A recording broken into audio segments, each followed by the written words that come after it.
Chapter 49. I don't know how much time passed before I heard a tapping on the board that kept me hidden. "Open up!" came Widow Daventry's whisper. I pushed the board out. In her hands was a bowl of soup and bread. Grateful, I took the soup and began to eat, though I was almost ashamed to be so hungry. "What have you been doing?" she asked after setting down the small candle she'd brought. "Thinking about Bear." "Ah," she said with a sigh. "Well, you might. Crispin, forgive me for being so angry with you. God knows it's not your fault." She lapsed into silence for a while. "Did Bear ever tell you about me?" she asked abruptly. "No," I said. "2 husbands, 7 children, none alive, and yet I live." She reached out and rested a heavy hand on me. "Crispin," she whispered, "does God have reasons?" "I don't know." Head bowed, she began to weep again. I took her rough hand and squeezed it. It was some time before she could compose herself. Cautiously I said, "Good widow, do you read?" She looked at me with vacant eyes. "A little. Why do you ask?" "Can you tell me what it says? Here?" I held out my cross. She took it and turned it over in her hands.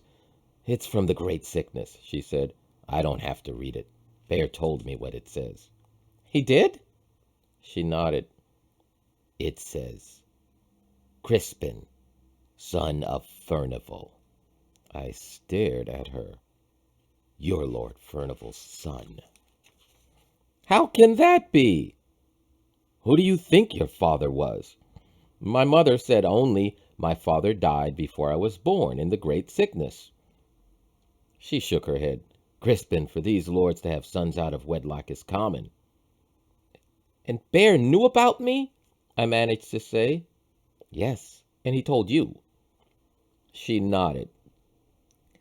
"He guessed it from the cross and because of what happened to you."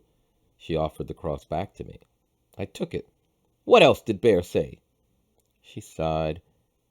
"He supposed that your mother was attached to Lord Furnival's court, that she must have been some young, gentle lady who knew how to read and write.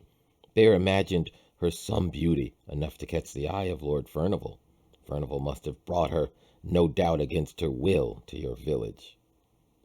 But when she quickened with child, he had abandoned her, leaving orders that she be held in that place, not killed, but never allowed to leave." "Because of me?" "Yes." "Why didn't Bear tell me?" "He wanted to protect you." "From what?" "Crispin," she said, "whatever noble blood there is in you is only poison. Lady Furnival, who's the power here, will never let you have the name. She'll look on you as her enemy, knowing that anyone who chooses to oppose her will use you and what you are." "Does she even know of me?" I said, amazed. When the woman said nothing, I repeated the question.